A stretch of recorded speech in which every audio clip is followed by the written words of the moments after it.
From a defabricated solar-powered garden shed in Rockland County, New York, USA, this is Stand Up with Pete Dominic. On today's episode, how to withstand pangs of inadequacy while your next-door neighbor shows off his ultra-high-powered leaf blower. And now, the podcast host who's got a leaf-blowing technique he'd like to share, Pete Dominic! Thank you, Pete Co, for that completely inappropriate per-the-season intro. What are you talking about leaf blowing for? I texted him. I was like, did you do a leaf blowing intro? He just wrote, haha, I did some blowing today. He takes these intros from his life, not mine. We've caught you. What are you doing leaf blowing? It's summer. What the hell kind of an intro is that to get us started? Ladies and gentlemen, I have a great guest joining me today. It's David Rothkopf. Everybody loves when he's on the show. He's so good. He's got some great pieces from the Daily Beast and some amazing Twitter rants as a result of the Trump indictment and more. I think you will love my conversation with David Rothkopf. But first, I want to remind you, it is Thursday, which means that we will be hanging out tonight at 8 p.m. East. I'll be hosting a virtual hangout, as I do almost every Thursday for, well, since March 2020, since the pandemic, since lockdown. We have a great time. I hope to see you tonight. If you've never come on out. Come join us tonight. I'll welcome you with open arms. Everybody gets to say whatever they want if they want to. Otherwise, you can keep your camera off and just hang out. A lot of people do that and just feel the sense of community and family to some extent that we do our best to provide. So that's tonight. If you're a subscriber, you'll be getting an email with a link in it where you can meet us tonight at 8 p.m. East. Speaking of that community, Kevin Richburg is a very valuable member of our community and a good friend of mine. He actually lives up near where I grew up, not far from my parents, and feel like I can rely on him if ever I needed anything, if my parents ever needed anything. Great guy. Love him. He's a farmer. He's been on the show. Slight Hill Edible Forest. He joins us on Thursday nights. He's always got something to say. And he sent me a text, a rant in text this morning. I said, you know what? Why don't you just record that for me and I'll throw it on the podcast. But he was none too happy with my guest yesterday, Jeff Baker, who was talking to me about cybersecurity and how to protect yourself. Well, Kevin, he just didn't love it. So here is that rant. If you heard yesterday's show, I don't think you needed to have heard it, but if you did, it probably is a little more context. But here now, the great Kevin Richburg, who we always love, with a little 2-minute rant. I've got a rant for you, Pete. Trigger warning for those without full-blown cynicism, FBC. I've got a serious issue with the preconditional setup that individuals like your guest, Jeff Baker, use to discuss predation in our society. The precondition is always predatory behavior on the internet can't be stopped. Predation in our society can't be stopped. There's nothing we can do. Society is totally infected and cannot possibly be cured, so therefore every individual must protect themselves as if they were an island unto themselves, alone, just them. That's the thinking of the American disease, that our society is impotent and government is useless, and only a company or a corporation can protect you as long as you can pay them for that protection. It's identical thinking that's used in the gun debate, that laws don't do anything, enforcement is useless, and crime is inevitable, so do nothing. The number of times Jeff said, "They'll move on to your neighbor," was ridiculous. Don't you care about your neighbor? Don't you give a shit about your neighbor? I mean, I know you don't, Pete. But the very fabric of a healthy society demands we care if our neighbors are being preyed upon. I care about most of my neighbors, for God's sake. It's not that I think he's bad at his job or smug or a bad person or not smart. I think that his entire business model is flawed. He should be working for the government, tasked with protecting everyone, not working for a private company selling services by saying some people deserve to be preyed upon, your neighbor, and some don't. And the only ones that can actually be protected are the ones in the know or that pay for the services. It's time we start acting like a society, socially, protecting everyone, caring about everyone. Oh, yeah. Kevin Richburg. Oh, on fire, everybody. Great stuff. He'll be at the Hangout tonight, as he always is. If you'd like to disagree or agree with him, and if you'd like to offer your own rant, email me. I'll consider it. standupwithpete@gmail.com. Definitely send it over. That was great. I think we're going to have to make that a regular thing. Woo! Kevin Richburg on fire. All right, you know who else was on fire yesterday?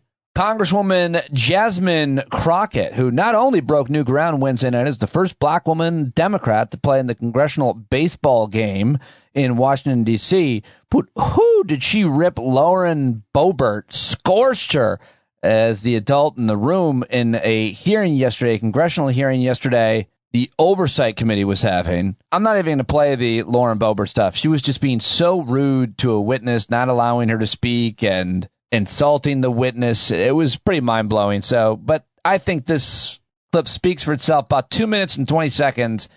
Congresswoman Jasmine Crockett just destroying Lauren Boebert and gun regulations. I think it's great. So I'm giving it all to you right now. This committee runs my pressure up. And I do come prepared to committee, and then there's always somebody from this side that does something ridiculous that throws me all the way off. So, oh, Jesus. Okay, so this is where we're going to start, Ms. Kaskin. First of all, let me apologize because that was uncalled for. So let me do what she would never do, which is to be an adult in this room or in this chamber. So let me start there. I'm also going to start with some nonsense that she was trying to spew. And unlike Ms. Boebert, I am legally trained and I've passed a few bar exams. And I also legislated before I got here. So I do want to start with correcting the record a little bit. And if you want to add to that, please do. There was conversation about ATF because my colleagues love to talk about their guns, baby. And I'm from Texas. So let me be clear. I also own firearms. Let me scream. Democrats own guns too. Let me make it clear. I own guns and I'm licensed to carry. That is a regulation. Regulations aren't necessarily bad. It didn't stop me from being able to get a gun. So we were talking about, or y'all were talking about the ATF, which I wasn't going there. I didn't plan to go there. But you know what? I honestly wish the ATF would run amok because we know that seemingly the people that run this chamber don't have the courage to come up with one of the things we've heard is common sense regulations when it comes to guns. And to be clear, our Constitution, the Second Amendment, anticipates people having common sense. Unfortunately, we have not done that. And unfortunately, it has cost us lives. So when you were testifying a little bit earlier, you talked about unintended consequences and the fact that we are supposed to be able to anticipate that as lawmakers when we are writing laws. Unfortunately, not only have we ignored the unintended consequences, but we've got foreseeable consequences that are continually ignored. And that is why we are talking about regulation, at least on this side of the aisle. You said aisle. I cut her off. All right. That, I think, was fantastic as well. What else do I have for you? In the news yesterday, staying in Washington, the Republican effort to censure Democratic Representative Adam Schiff failed in a key vote, so that didn't happen. The Southern Baptist Convention voted to uphold removal of the Saddleback Church over women pastors after the appeal by Rick Warren. They do not want women leaders in the Southern Baptist Convention. They voted against it, and I don't know. I don't know what to say about that. The vote to uphold those removals came just a few hours before a two-thirds majority of the Southern Baptist Convention, the largest Protestant denomination in the United States, separately voted to approve an amendment to its constitution that would more broadly prohibit churches from having women hold any pastoral title. You don't want women holding pastoral titles. That I can tell you is a really important thing. The mayor of Miami has jumped in the presidential race. His name is Francis Suarez. He's the third candidate from Florida running for the Republican nomination. He'd be the first Hispanic in the race who also contends that he can broaden the appeal for Republicans nationally, especially to Hispanics. Suarez has acknowledged that he did not vote for DeSantis in 2018, tangled with him at one point over the COVID-19 restrictions during the pandemic, says he did recently vote for DeSantis in 2022, but I guess he wants to grow the tent. So we'll see what happens with the mayor of Miami, Francis Suarez, if he gets any respect, if he raises any money, if he gets any attention from media.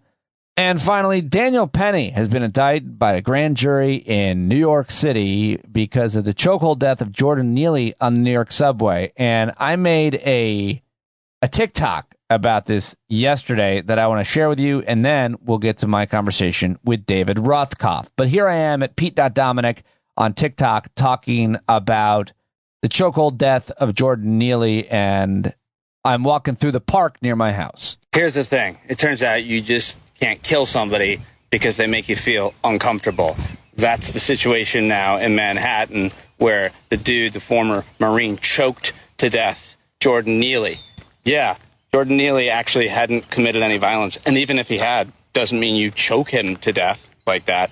I should know, because one time I was on an airplane coming back from Italy to the U.S. shortly after 9/11, and a guy went up and went crazy and was screaming gibberish Sicilian, and nobody knew what he was doing, and people tried to stop him, including an elderly priest, and he took the priest and he slammed him down. That's when me and a couple of other heroes jumped in. I tied his ankles to the chair with my belt.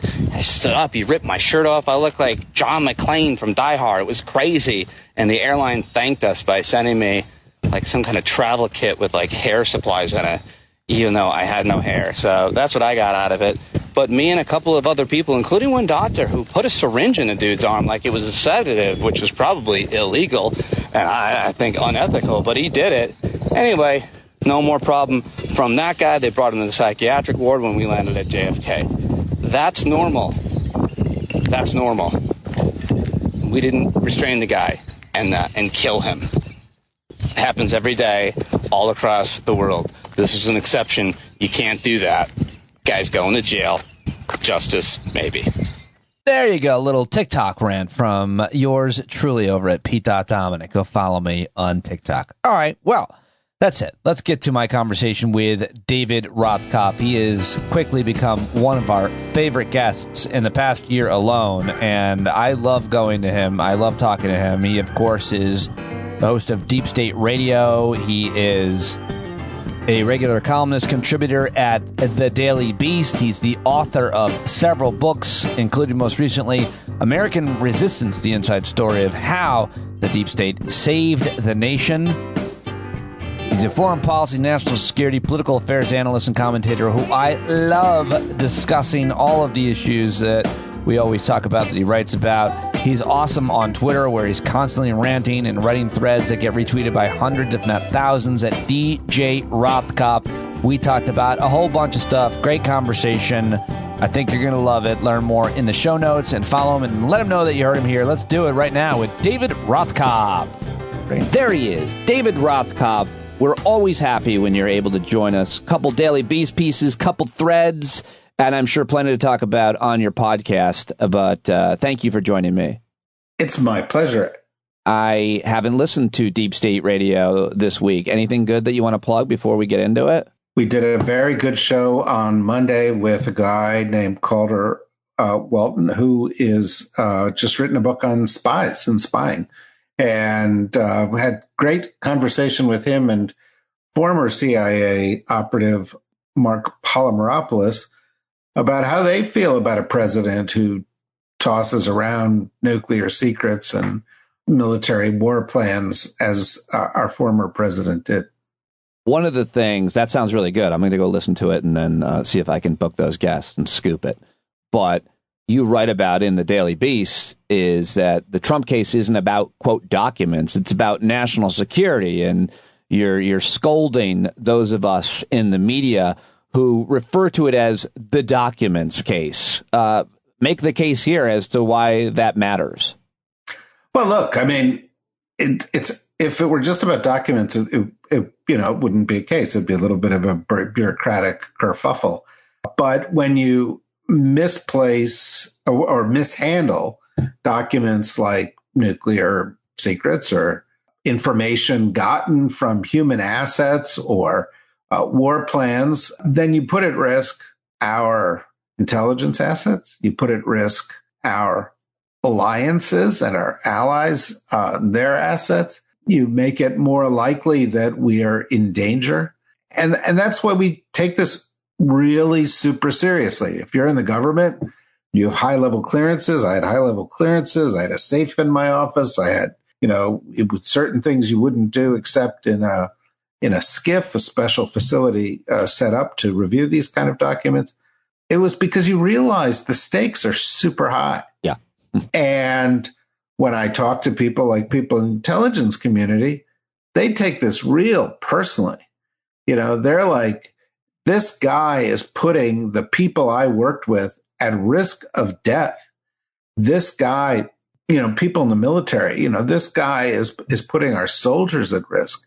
And, finally, I think people are getting that. There are some Republicans who've come out and said this. There are, I have another column that's about to come out in the Daily Beast. And one of the things I note in it is this remarkable array of Trump cabinet members who are coming out and saying, this is not acceptable. This is dangerous. And it's like the vice president has finally said it, Mike Pence, Mike Pompeo, Bill Barr, the former White House chief of staff, Mick Mulvaney, Trump's transition director for a while, Chris Christie, his other former chief of staff as well, Marine John, what's his name? Kelly. I think he's come out and been critical today. I haven't seen that, but that wouldn't surprise me at all. He's been quite critical of Trump for a long time.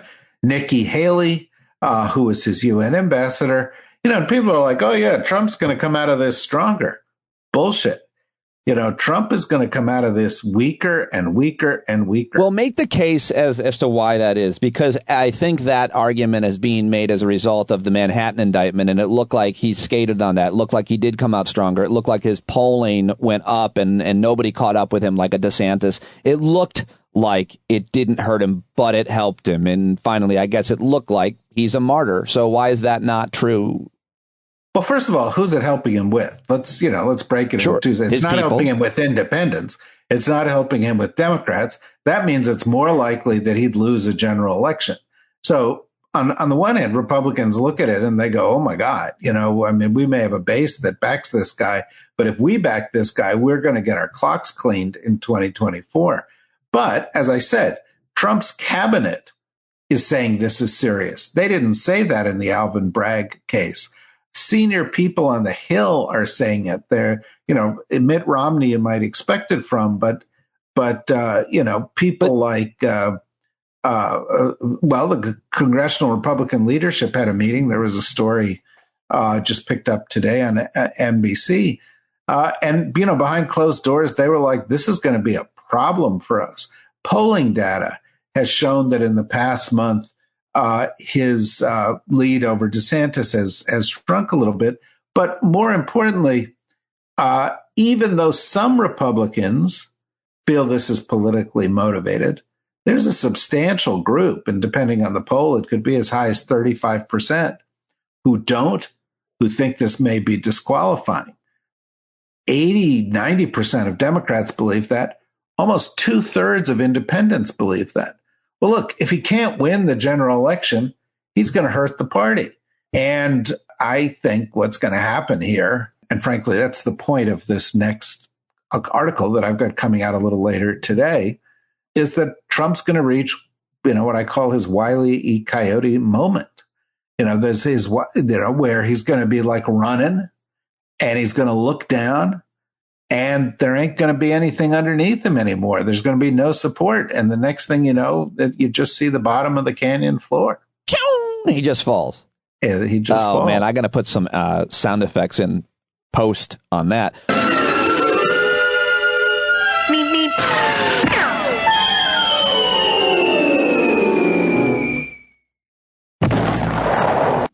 Okay, I think that's all a great point. I think all the names you mentioned matter to the former cabinet members. This time is different, especially because these are top secret documents. By the way, it was the former chief of staff, John Kelly, talked to the Washington Post, and apparently he said he wasn't buying the former president's act. He said, quote, he's scared shitless. This is the way he compensates for that. He gives the people the appearance he's doesn't care by doing this. For the first time in his life, it looks like he's being held accountable. Up until this point in his life, it's like, I'm not going to pay you. Take me to court. He's never been held accountable before. Anything you want to add to that before I make my point in question? No, I mean, it's just, Bill Barr says he's toast. Ron DeSantis said if I had done this, I would have been court-martialed. But my point is all the names that you mentioned don't have very impressive spheres of influence. And by that, I mean, you haven't mentioned anybody in right-wing media. And to me, that's always the tail that wags the dog of the voters and of these politicians, whether they be Republicans in the House or Senate. Many of them are still kind of pilot fish to Donald Trump. And until I hear Mark Levin and Sean Hannity, those are the more, legacy media types that have huge influences, much less Tucker Carlson, whatever influence he has, at all these, Charlie Kirks and Ben Shapiro's. Let me challenge that. Do they really have huge influence? They do within their echo chamber, right? But after 2016, an election which Donald Trump lost by millions of votes, in 2018, 2020, in special elections in 2021, in 2022, Donald Trump supported people, MAGA supported extremists, they lost. This group may be the most rabid group of right-wing Republicans you ever saw. But let's remember that the American electorate is only 25% Republican. Okay, it's 2/3 to 75% Democrat and independent. So, they can be all worked up, but it doesn't translate into real power. Well, when you talk about real power, the only thing I guess that matters is the Republican nomination. We're talking about Donald Trump. We're talking about the legal, this most recent indictment. Is what you're saying that he will not win the nomination, that he won't, that primary vote base Republican voters that overwhelmingly still support him in all these red states are not going to nominate him as a result of these legal issues that he's dealing with? First of all, that's not the only thing that matters. The only thing that matters. How dare you? I tell you the only thing that matters, and then you don't. Then I just nod and say, you don't split hairs on this program. Okay. Well, I just think the general election matters more than the primary elections. Okay. And if you nominate Donald Trump, the Democrats, Joe Biden, other people, they're going to win by 55 or 60% because the guy is toxic. But I think the Republicans are going to realize that. And my prediction, which I may have made on your show before, so people can go back and check their notes because I'm sure they take notes during these conversations. Yeah, we have a lot of note takers. Is that Donald Trump will not be the candidate. And I also think Ron DeSantis will not be the candidate. And I think it's going to be one of these other people, maybe somebody we're not even paying any attention to now, the mayor of Miami, Francisco Suarez, or somebody like that. But I'll tell you something. Trump is feeling the heat right now, and we're very early in this story. He's been indicted twice, but he's likely to get indicted twice more in the next year. He has not had a trial take place. These things have not been out there. The Republican message machine that you're talking about, they can lie, they can pump bullshit into the ears of their listeners. But when, it's like, you can't keep this stuff out of their view indefinitely. And you can't.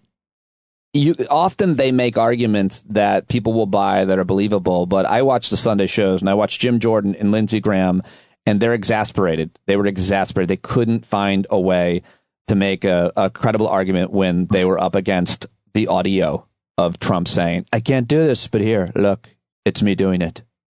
I love your Trump impression, but no, that's right. They can't do it. And, by the way, Lindsey Graham, he may have his own troubles coming in the Fani Willis indictment. Your lips to the grand jury's ears. You have a thread. One more question on this that's gone viral, as many of your threads do.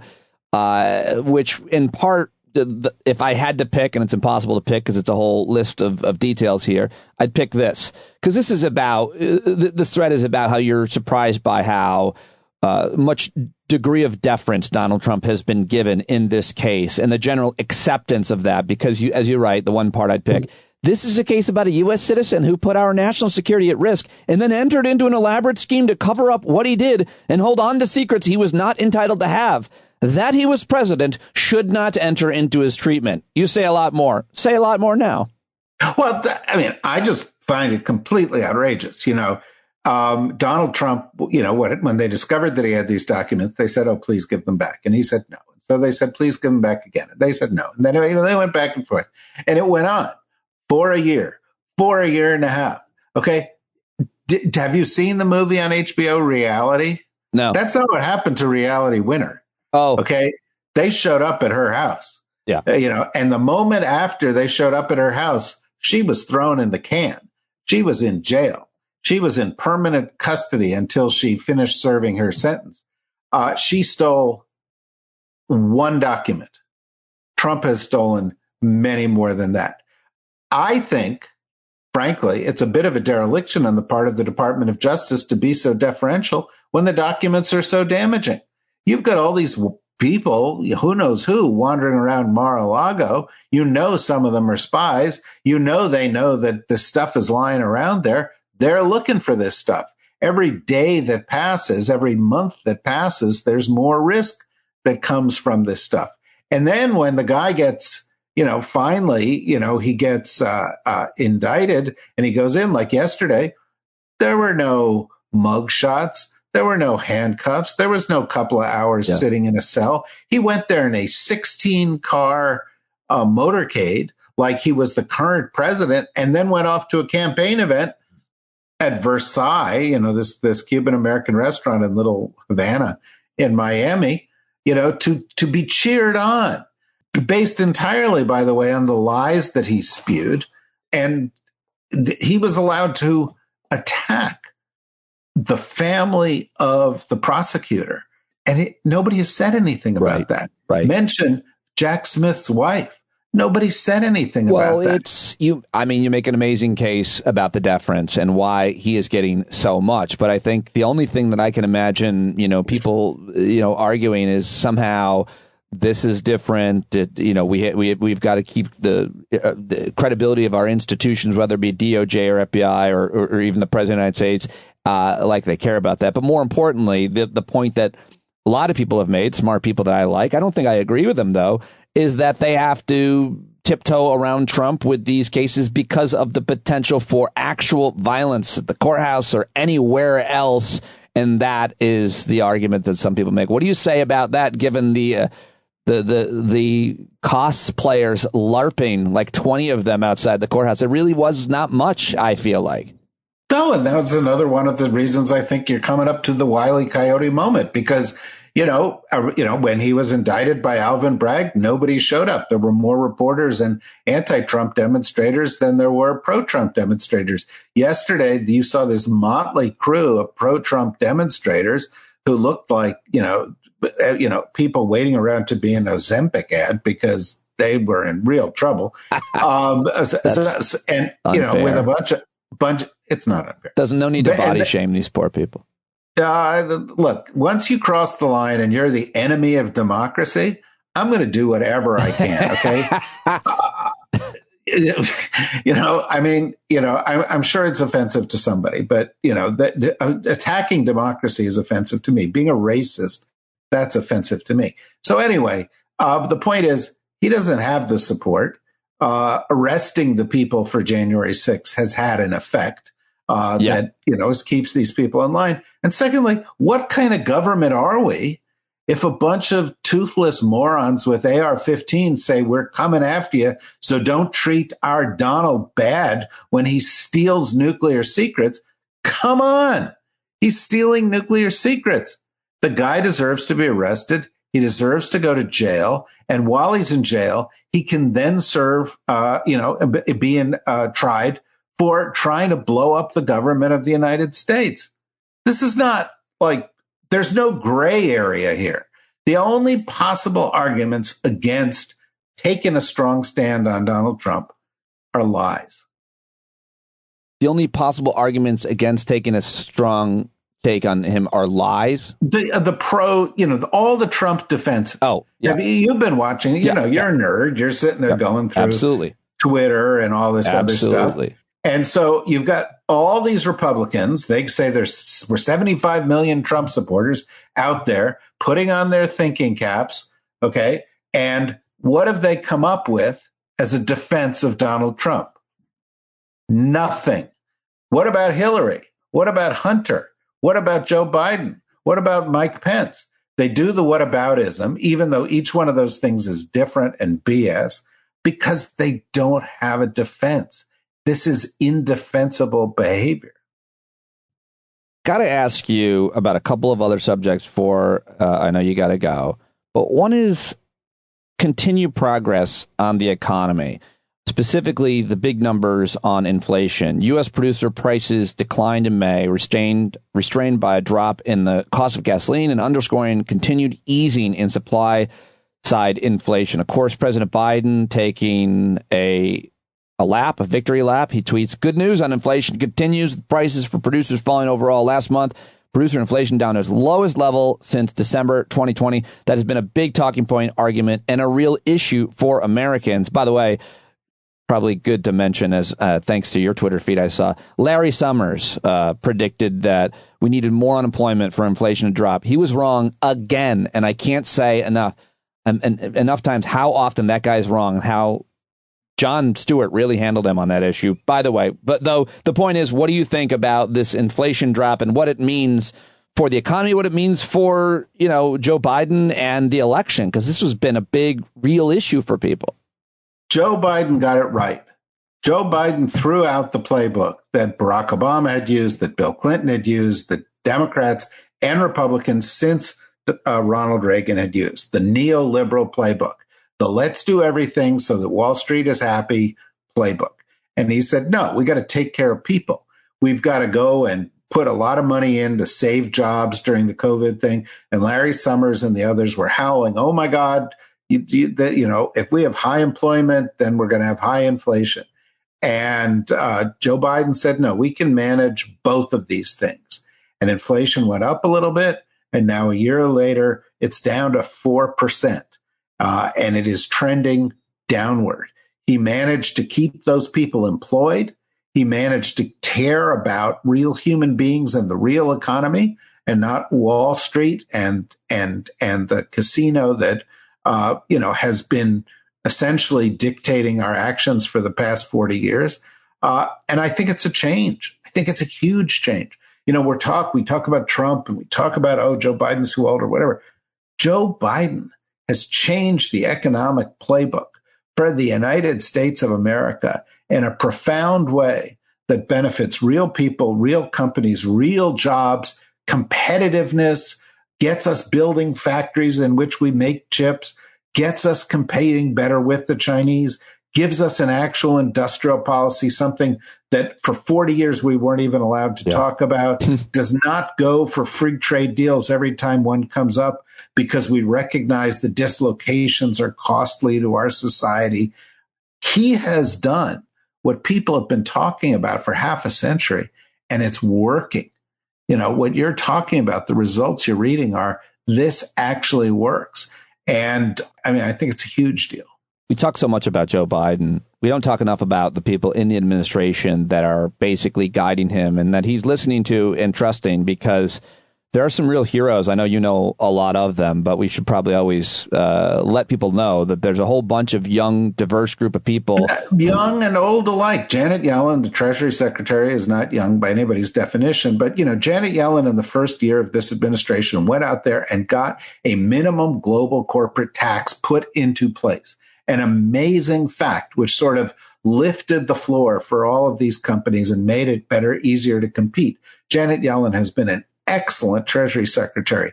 The team that has been working on managing these issues at the Fed, which is an independent organization, the team that has been working at the National Economic Council, the team that has been working on the Council of Economic Advisors, even the National Security Advisor, Jake Sullivan, gave a really important speech about a month ago at Brookings, in which essentially he said, we are looking at our foreign policy in the eyes of what it means for Main Street America. We are coming up with a foreign policy for the middle class. I give them a huge amount of credit.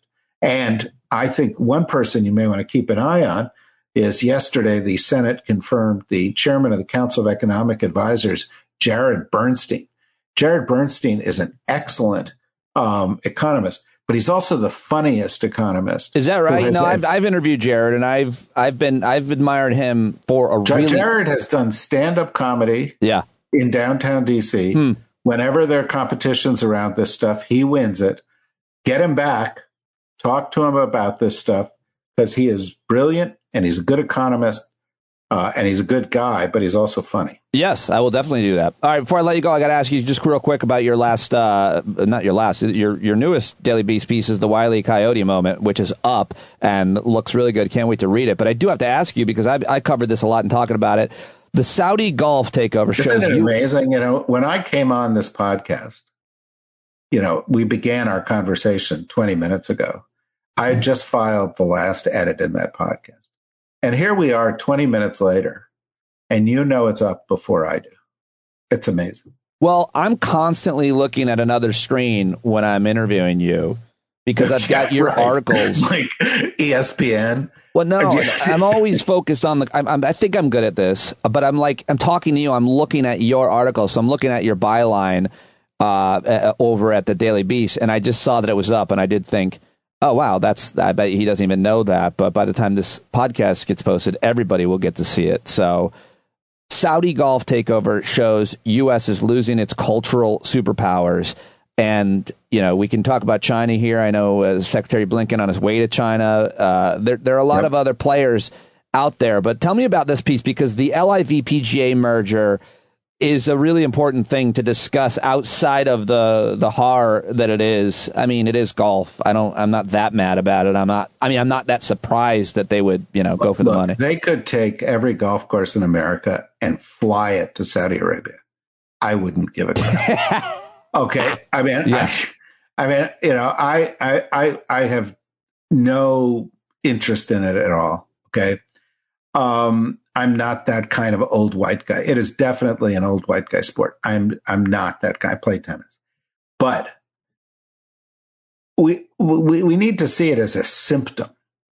We always talk about the power of the United States and how the U.S. has led the world. And in the policy community in Washington, we always think that's because we have the biggest army in the world and we're spending $800 billion a year on our military, or we've got the biggest nuclear arsenal in the world. We don't. The Russians do. But we have a big nuclear arsenal. We have the most advanced. It's not it. The reason we have power is that we influence the world, and we've influenced the world because we've been a cultural superpower. Hollywood, Detroit, Nashville, everybody in the world knew who Muhammad Ali was. Everybody in the world knew who Lucille Ball was. Everybody in the world knows these things, and they look at American lifestyle through them and say, I want to wear jeans like that. I want to wear sneakers like that. I want to live my life like that. Apropos of inflation, last month, Sweden had a spike in inflation. Go look this up. Because Beyonce did a concert there, and so many people went to the hotels in Stockholm that there was this big surge in spending that no one had expected in Sweden. These things are our power, but they are eroding. And it's not just that the Saudis are taking over golf, although that's not a nothing deal. If you look at the top 10 sports in the world that people follow, big sporting events, number 9 is the Super Bowl. The World Cup, the Women's World Cup, the Cricket World Cup, all these things are much bigger. Formula One, all these things are bigger than what we've got in the United States. If you look at TV, it used to be that TV was distributed by networks. Now it's distributed on the internet by streamers. right? Yeah. So what's the number one show in the history of Netflix? Oh, that's a I don't know. I give up. Squid Game. It's a Korean produced show. There were Korean shows. Everybody. All your friends, because they're kind of the Chardonnay crowd. I'm sure when they get together, they're like sitting there going, "Oh yeah, did you see the last episode of Borgen?" A Danish political show.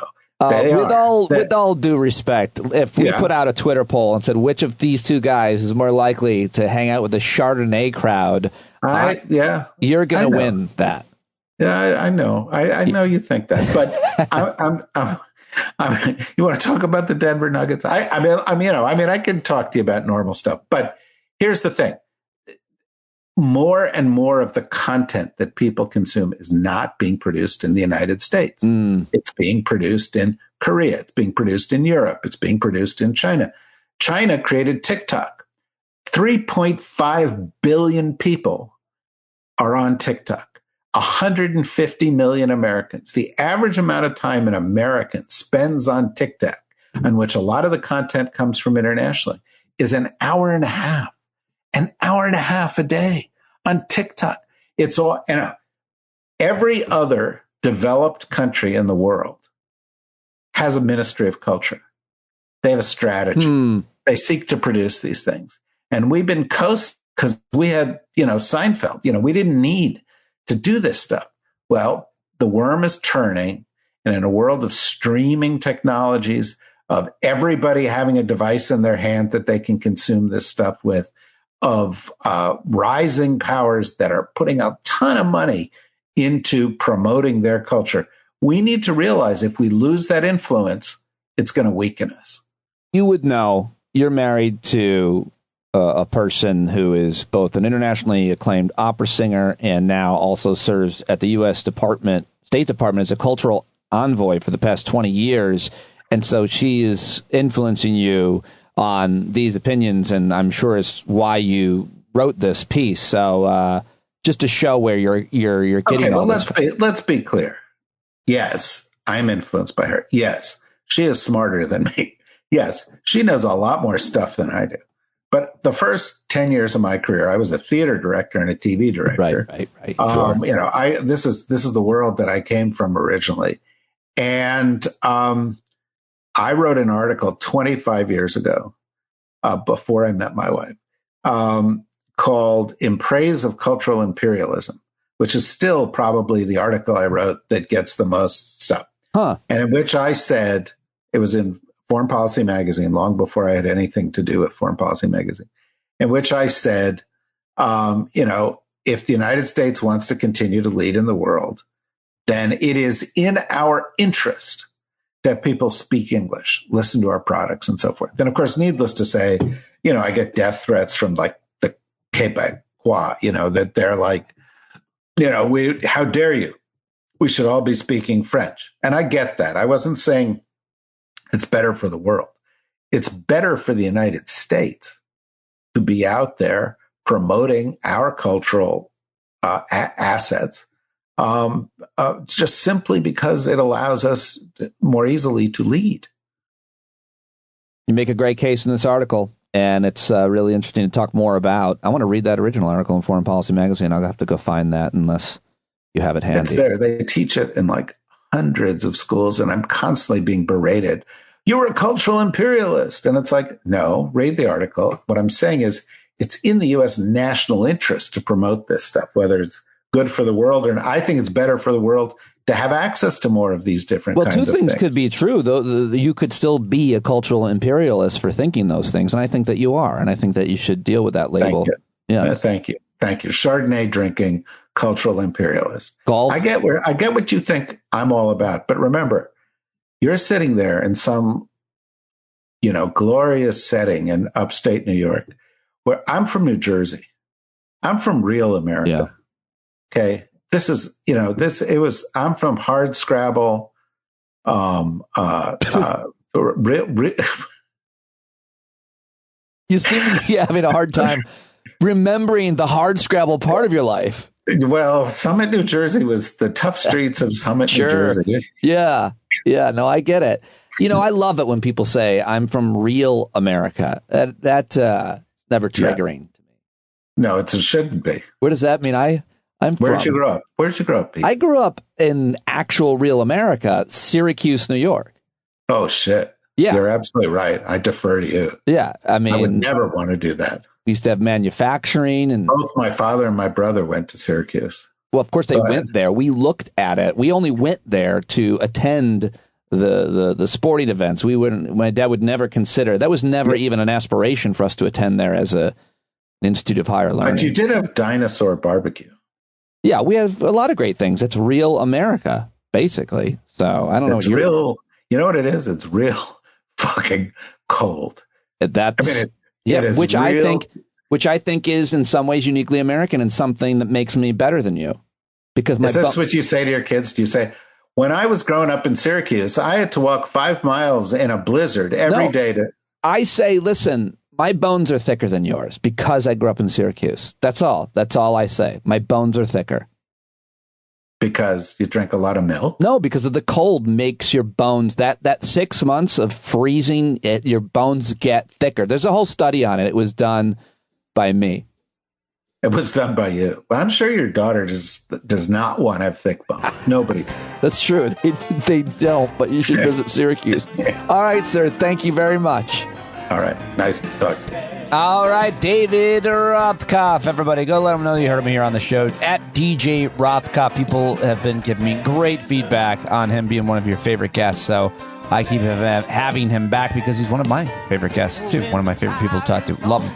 Very, very smart. Go listen to his Deep State Radio, get his book, read his pieces at the Daily Beast, and subscribe to the Daily Beast. And that's it. That's all I've got to tell you. That's really all I can share with you. Go study Stoicism. That's what I'm into right now. I can tell you that. I'm into Stoicism. I'm into all of Ryan Halliday's repackaging of it. He's selling it. There's a bunch of different podcasts and different writers. William Irvine is one of them I'm trying to get on the show as well. That's I'm highly recommending that. I've done the Buddhism stuff and studied that, and I have a long way to go on that. I'm like in the Stoicism stuff, so that's where I'm at. I'll be talking more about it and with guests about it, but that's my recommendation here at the end. And the quote of the day, as we come up to the Juneteenth holiday, a federal holiday now, is from Barack Obama. Former President Obama said, "Juneteenth has never been a celebration of victory or an acceptance of the way things are. It's a celebration of progress. It's an affirmation that despite the most painful parts of our history, change is possible, and there is still so much work to do." There you go. That's all I've got. John Carroll, take us away. See you tonight at the Hangout, folks.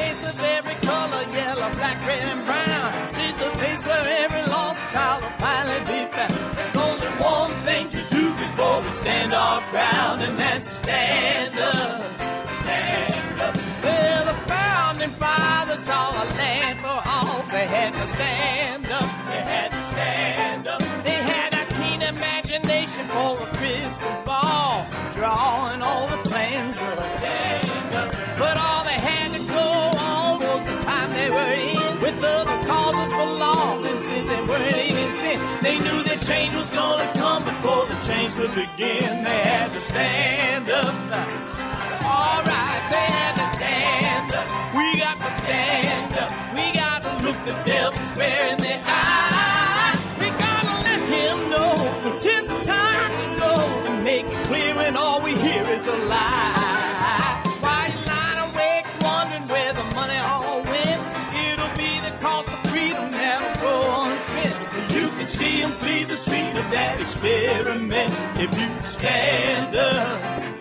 All right, we got to speak up, we got to reach up and raise your voice in every way you know how. Don't be toes up, you got to show up. Ain't no better time to do it but now. No need to pledge allegiance to no wanton voice inside. And listen well, and it'll tell you not to run and hide. It says stand up. Oh, got to stand up. Ooh, come on, just stand up. Everybody got to stand up in the darkness